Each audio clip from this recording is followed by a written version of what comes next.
आज हम पढ़ने वाले हैं भारतीय संविधान की अनुच्छेद 31। भारतीय संविधान का अनुच्छेद 31 मूल रूप से संपत्ति के अधिकार से संबंधित था, लेकिन इसे 46वें संविधान संशोधन अनसिमकेट के माध्यम से हटा दिया गया। अनुच्छेद 31 में राज्य द्वारा संपत्ति के अधिग्रहण और उससे जुड़े अधिकारों का विवरण था। यह अनुच्छेद संविधान के भाग 3 में मौलिक अधिकारों का हिस्सा था, लेकिन अब यह मौलिक अधिकार के रूप में अस्तित्व में नहीं है। हालांकि इसके मुख्य प्रावधानों को संक्षेप में इस प्रकार समझा जा सकता है। 1. राज्य द्वारा संपत्ति का अधिग्रहण।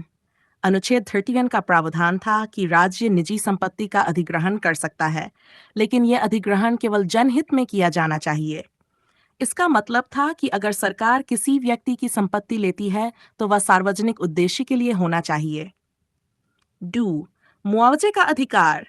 अगर किसी व्यक्ति की संपत्ति का अधिग्रहण सरकार द्वारा किया जाता था, तो सरकार को उस व्यक्ति को उचित मुआवजा देना अनिवार्य था।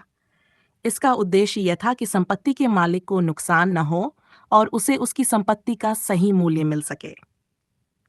मौलिक अधिकार के रूप में संपत्ति का अधिकार 1967 में 67वें संविधान संशोधन द्वारा अनुच्छेद 31 को हटा दिया गया और संपत्ति का अधिकार मौलिक अधिकारों की सूची से निकाल दिया गया। इसके बाद इसे एक कानूनी अधिकार के रूप में रखा गया, न कि मौलिक अधिकार के रूप में।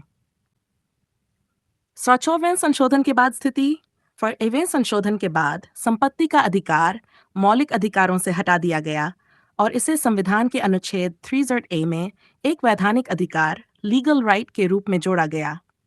अब अनुच्छेद 300A के अनुसार किसी व्यक्ति को उसकी संपत्ति से केवल विधि द्वारा ही वंचित किया जा सकता है। इसका मतलब यह है कि सरकार किसी की संपत्ति को केवल कानून के अनुसार ही अधिग्रहित कर सकती है और संपत्ति का अधिकार अब मौलिक अधिकार नहीं है, बल्कि एक कानूनी अधिकार है।